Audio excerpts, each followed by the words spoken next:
Hello guys, andito ngayon ako sa Circulo Bridge.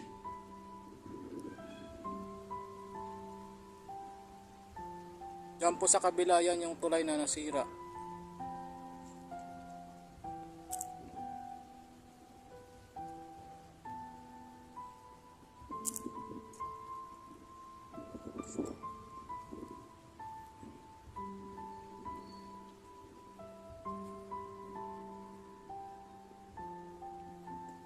Parang barko yata yan.